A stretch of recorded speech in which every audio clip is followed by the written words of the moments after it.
What's up, my dudes?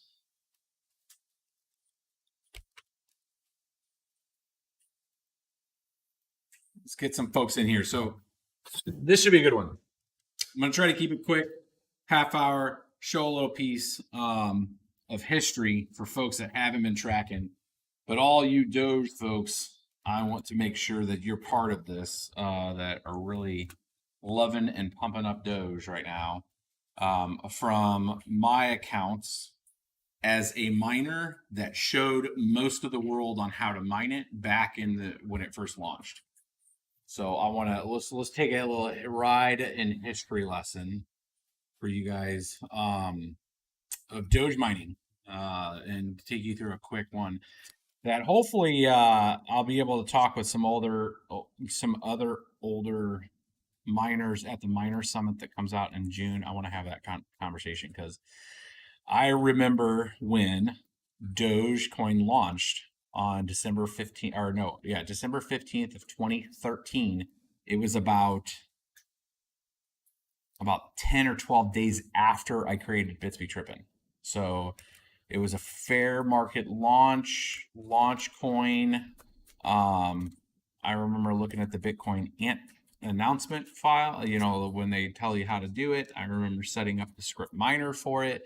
And I remember making videos on showing you guys how to mine Doge back in the day. So it's funny. I was having a conversation with somebody just the other day about Dogecoin.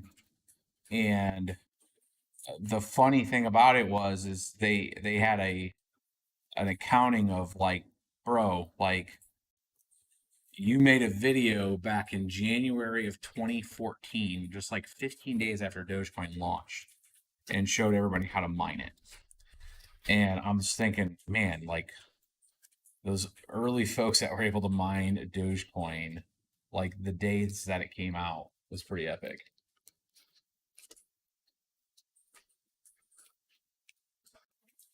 Seeing some folks coming in. Fire Marshal Bill. What's up, my dudes? So we're going to go through a quick, I'm going to play a little video. It's only a couple minutes. And give you guys some kind of exposure to what a 2014 video looked like from then. And we're going to look at and talk about what my assessments in 2014 was on Doge and why it was cool then, and the meme and the point of it. And let's take a revisit of what this video says. So I'm going to play this real quick for you guys, and then we can come back and revisit here.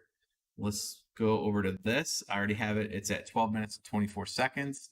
It is from April 11th, 2014. So after some things have already occurred with Doge, and we started to understand the point of Doge at the time. Here, let's let this play for a second.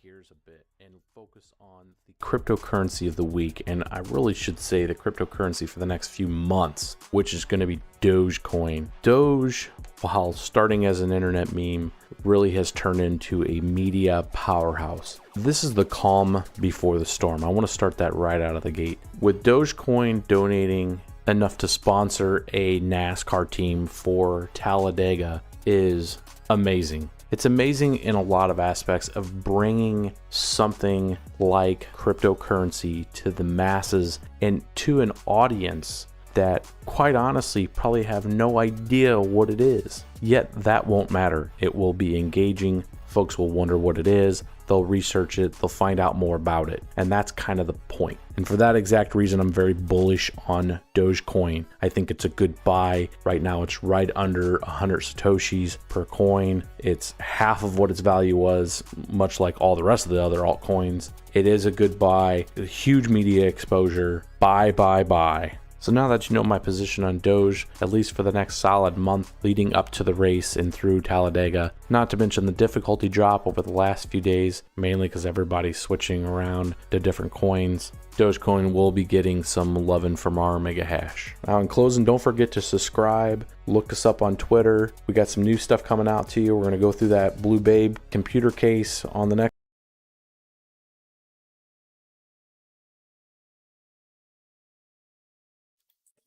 Well, that was 2014.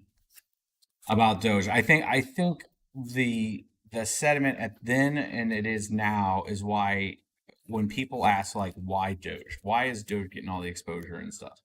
And I think what it comes down to is that inertia that is created from marketing, media, people kind of in tongue in cheek making fun of crypto, but also inheriting. Doge inherits the base architecture from Litecoin. Litecoin was base architecture, came from Bitcoin. So you have like a sound architecture and setup. Now, from a upper limit and all that, obviously have issues. Like there's no upper limit with Doge, um, but like the point of it is that you have enough people that really like it. But how hollow is that in the long term? Is that so hollow that Doge becomes that falls off the radar years from now or months from now? Because the baseline architecture isn't really necessarily getting updated.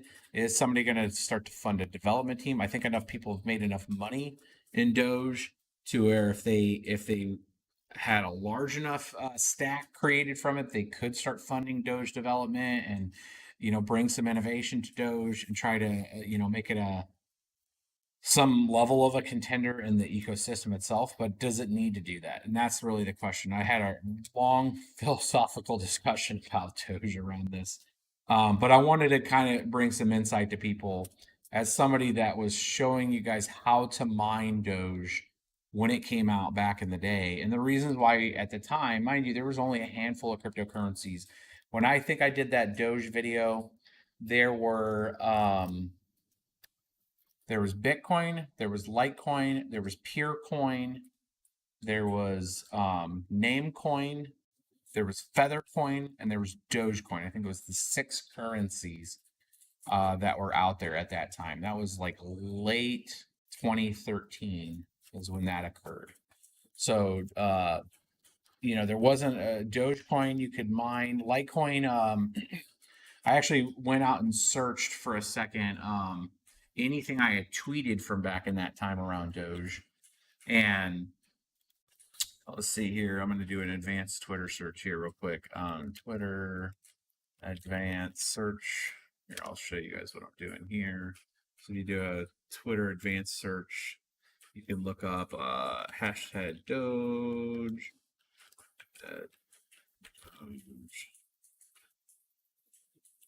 Dogecoin. And I'm going to look up from at BitsBeTrippin. And then I'm going to search that from December. I would not have talked about Doge before December 1st of 2013. And let's go to December 31st of 2016. Let's see here. All right. I wonder if it did all of it. So let's try just Doge. Dogecoin. Enter. Here we go. So somebody in January of 20, this was roughly a month and a half after Dogecoin came out. So somebody asked me, I saw your Litecoin video rig. It's actually nice. Is it still profitable to take out if you take out the cost? And I said, very actually, break even is less than 40 days mining Doge and converting it to LTC or BTC at the time. And mind you, Doge, when we look at those times, Dogecoin all and that time frame. So that was, dude, that's as far as I can go back. I mean, March 1st, it was 001. So, oh my God. Look at that, March 8th, 2014, 0008. And we were mining it then. We were mining a lot of Dogecoin then, back then. And then ASICs came out, and I think around mid to late May, I had the first ASIC miner for Script that I did a thing on. 7950. You had a better one right behind me. Yeah, so I was mining Doge coins with 7990s, 7950s, 7970s. like a lot of the older cards that we were using, the R9 290s came out later in the year. I believe the 2080s and 20. Well, it's when I did the toxic rig was January or February. So I think we had some R9s at that time back in those days. But um, you know, there wasn't any cryptocurrency back in the early days when I talked to people about cryptocurrency mining back then. It was more of a philosophy and understanding what was coming up. So there was no vision that prices would be where they're at now. I'm going to tell you that right now. When I was mining and whenever I would talk, if you watch any of those old videos, those are things, I think some of those videos back, from YouTube are going to go into like historical records, because I don't think anybody else was making YouTube videos in 2013 in cryptocurrency mining. But like some of those videos, the words and expressions I'm using isn't about getting rich. It wasn't about that at the time. It was on this premise that we were changing future of the way things work mechanically. And what drove me into cryptocurrency was the premise that you could take commercial hardware and you could participate on a network. And for that participation, you got a token. And that token happened to be worth money. It was the bonus. But it wasn't the whole premise at that time. I mean, Bitcoin, maybe it was starting to get to that because Bitcoin was the only one with any liquidity, any serious liquidity. Mind you, some of the profits on these things were not ever accounting for cost of operations, really. Like, it was completely not break even. Like, I'd mine 70,000, 80,000 Dogecoin a day with some of these mining rigs, right? I'd recently shown, I used to pay all of, friends and family and everybody in Doge as a joke. And like I said, you never know, it might go up somewhere. And I was showing you guys this on Twitter the other day. I'm going to bring this up and you guys can take a look at this. This is funny as hell, actually. And this is one of the wallets a friend was able to keep on his iPhone. Another one lost his Doge. This is one that got lost, unfortunately. Like, he literally formatted his iPhone, and so 327,000 Doge are no longer accessible. Let me bring this transaction up for it. It's going to make you guys sad. So I sent this transaction to a friend for tinted windows. And this is a Dogecoin transaction. You guys can see this. Look at this. It was $400 in Doge. 327,000 Dogecoin. Look at that. Look what it's worth right now. And that was sent to his iPhone.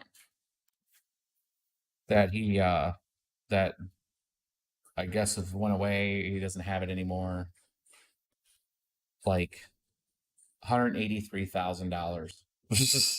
And I mean, like, a lot of these green ones were my inputs. So I was mining Doge for a little bit here. I had bought a couple different ASIC script miners.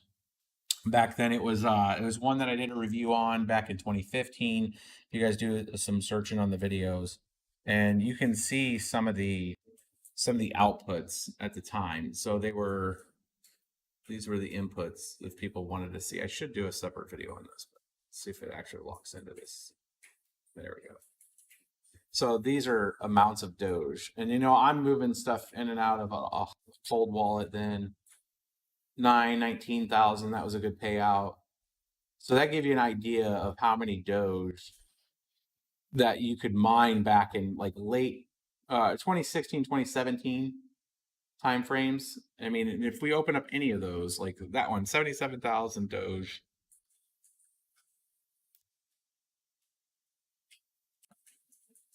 Which was, come on, camera, focus.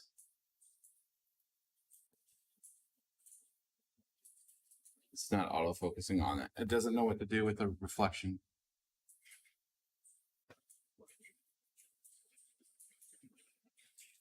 The camera sucks. Anyways, 77,000 Doge. It's about $43,000 now, and these prices. Like, it's insane. Like, and you look at any of these cryptos. I mean, Doge, if any, in hindsight's always 2020.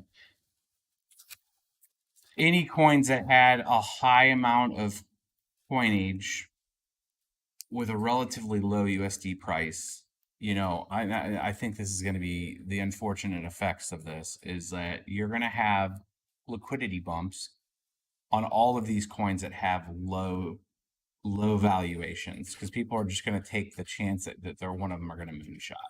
And I think that's an unfortunate byproduct because people are going to get wrecked on some of these other tokens. Are people going to get wrecked on Doge? I get asked this every single day.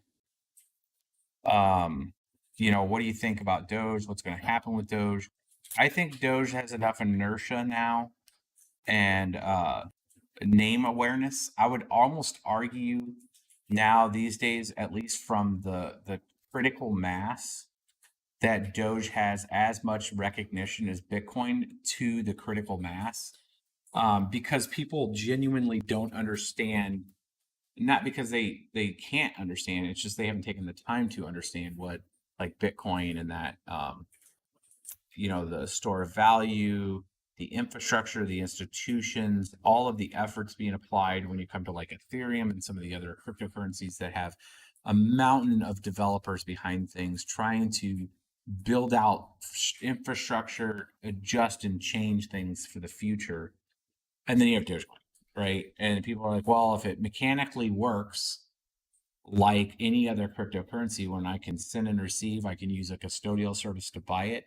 It's kind of like the custodial services have been enablers to make Doge where it gets. The fact of the on-ramp, all these words that we've been using for years with cryptocurrency about is cryptocurrency ever going to pop? Is it going to ever get some inertia behind it from a retail mass? One of the key factors from the retail side was the ability for an easy to use interface that people could diversify assets into.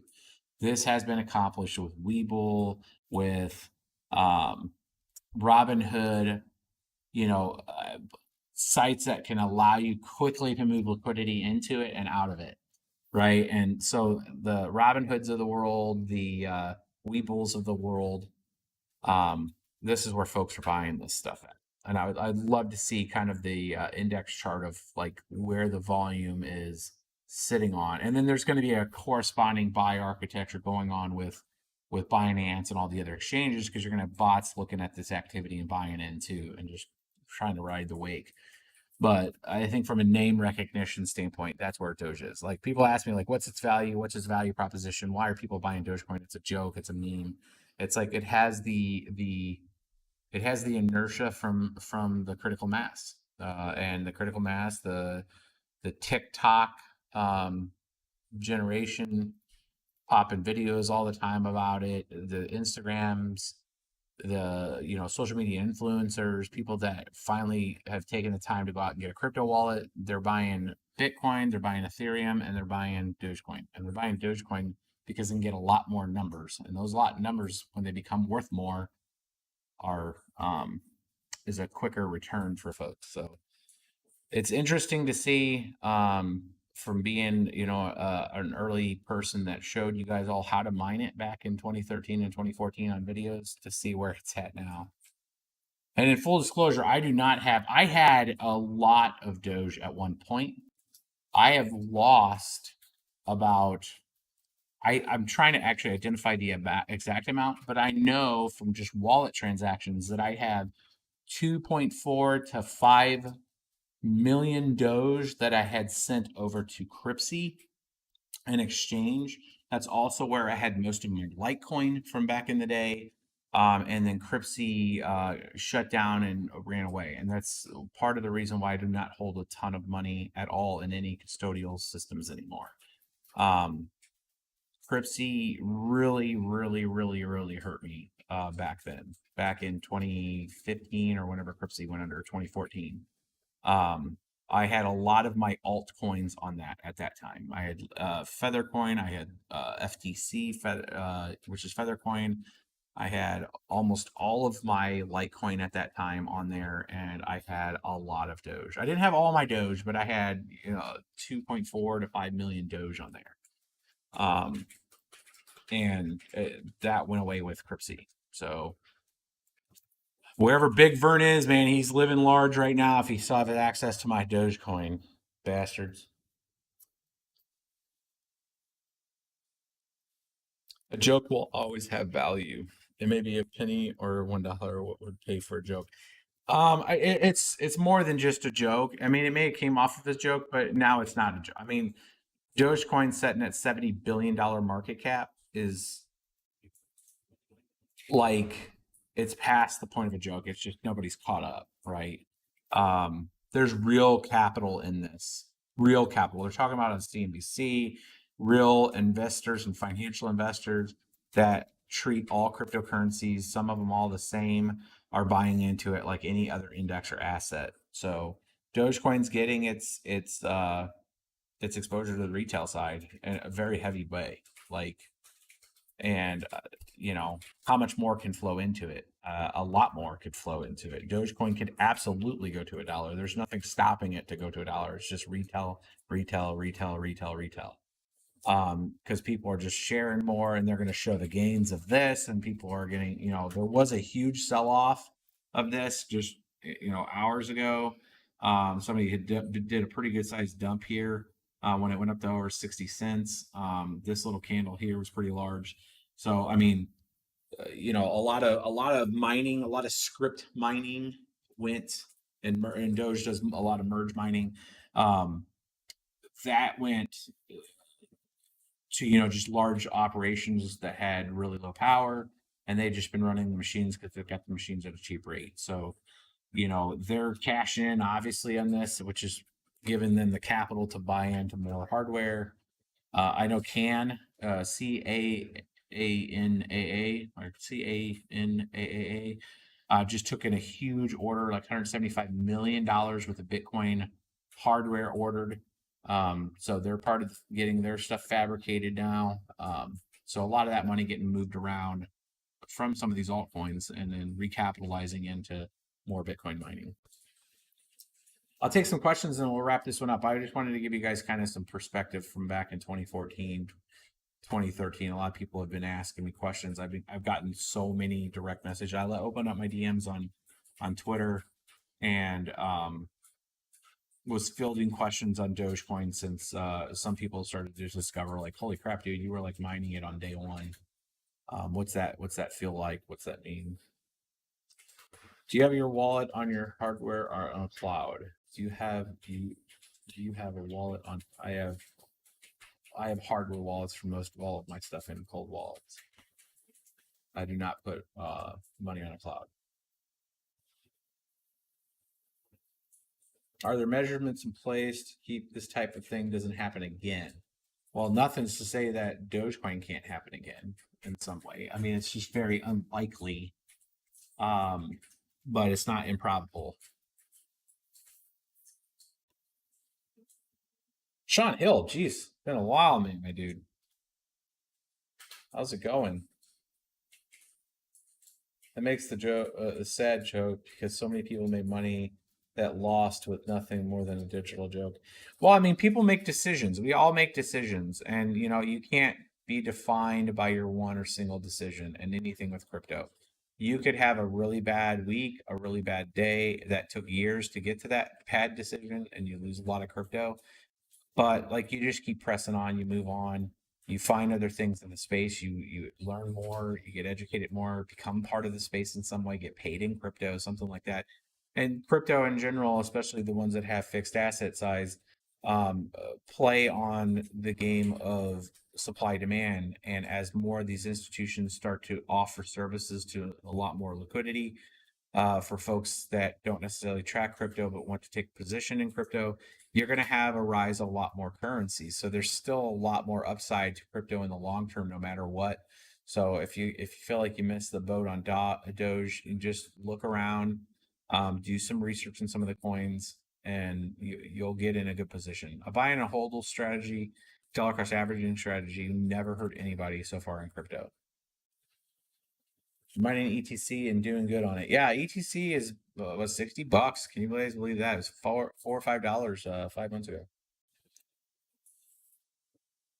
You guys know my position on RVN. I think RVN's going to do very well in the long term. RVN holds the same principles as a Bitcoin when it comes to scarcity. It's going to go into its halving. Oh, I've had lots and lots of money lost in crypto through learning things. What goes up must come down. Some stuff does. Some say, you know, there's going to be a lot of sell pressure on this. Remember, Dogecoin's there's quite a bit of the input of that is there's a lot of coins mined every day.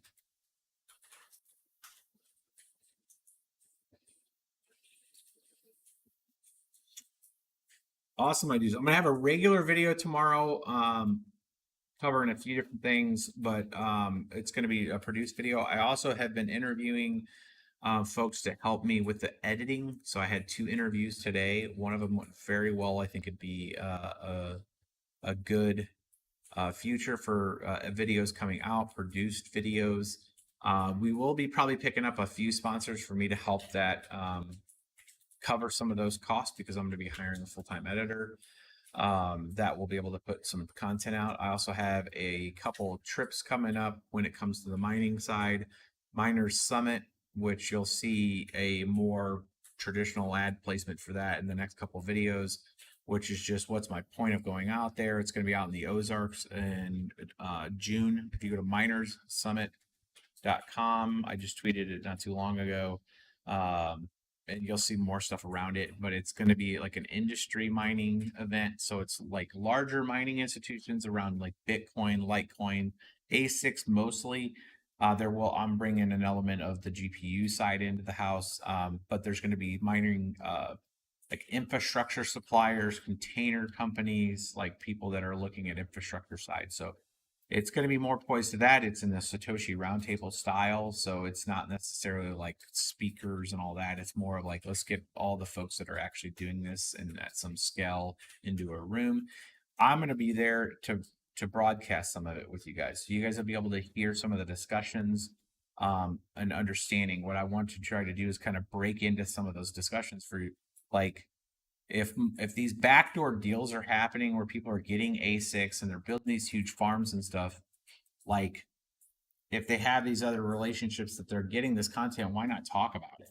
Some, you know, they don't have to tell us where it's going to be at, but like people want to know and understand the architectures around it, like how's the payment structures work, how do these conglomerates come together that are doing large scale stuff, and I want to try to break some of that open for you guys, so you guys can see some of this.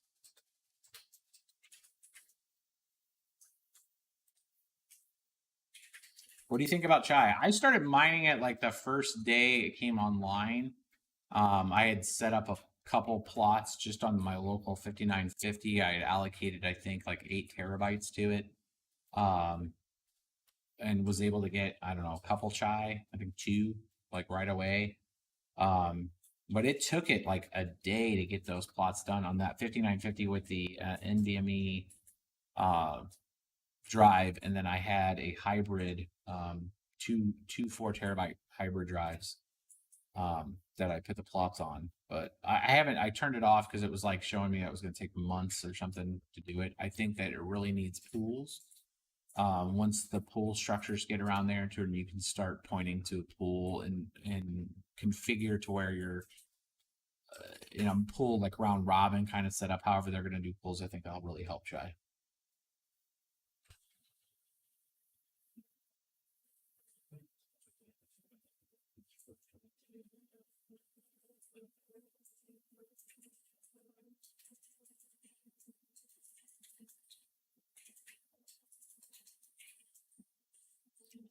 One of the biggest wallets corresponds with Elon's suite. So, I mean, there's going to be all kinds of bots and stuff that move around with it. And Elon's definitely a mover and a pusher in the space. But yeah, just be careful if you guys are going heavy on Doge. Just be mindful, set your stops up. You know, will it hold 55 or anything? Who knows? I mean, I didn't personally think it would have held 20 cents for as long as it did, but it has the inertia of the crowd. So, and I think it's going to get exacerbated further and further. So I think it has a higher upside than it has a lower downside, if that makes sense. And I say that with the understanding that there's still a huge amount of influence coming into this space around Dogecoin. So, you know, you guys can go back and look at some of the history of it, but the reality is right now is it's got the public's attention in a big, big way. But I'll catch you guys on the next one here. One last shout out real quick. Nobody's placed a bid on this. Maybe it's a little too high. I don't know. I don't know much about NFTs. I just helped out. I have a local person here near me that is a great Skaggs. You guys can look up his stuff. I was trying to help him get, I gave him like a basic understanding of what, Ethereum cryptocurrency is. And I was trying to get him to do some art, and I'm going to be commissioning some art from him for like BBT, because he's a phenomenal like oil painter. This is an actual oil painting that he ended up turning into a digital piece of art. It's a Bitcoin Grogu, but he does a lot of stuff for Lucas and Disney. He's officially, his stuff's in the Disney, like official Disney store that sells like the really expensive stuff. I mean, some of his pieces go for $45,000 plus. So I was trying to just get him some exposure in there. That's why it's a little high. I mean, I think this is 850 even on the base bid on it, just because his stuff goes for so high, and he's not going to do a ton of these. But I was giving him a shout out for that. So if anybody, I had like made an NFT, and then that wallet got messed up on the NVMe that I had on this machine that died. So I do have an NFT out there, but if anybody bids on it, I can't accept it because it was like a temporary wallet that I had set up in the same day I set it up and deployed it. That machine died. So don't bid on any NFTs from BBT. But all right, my dudes, produce video tomorrow, and then maybe another live stream with BBT Todd if I can get him on Thursday. I want to give you guys an update where the immersion's at. We're making progress. The racks are down, tanks are in, and I need to get some of that B-roll together, but I want to try to have BBT Todd on there to let you guys know where things are going and at on the immersion, and then I will catch you guys later this week. All right.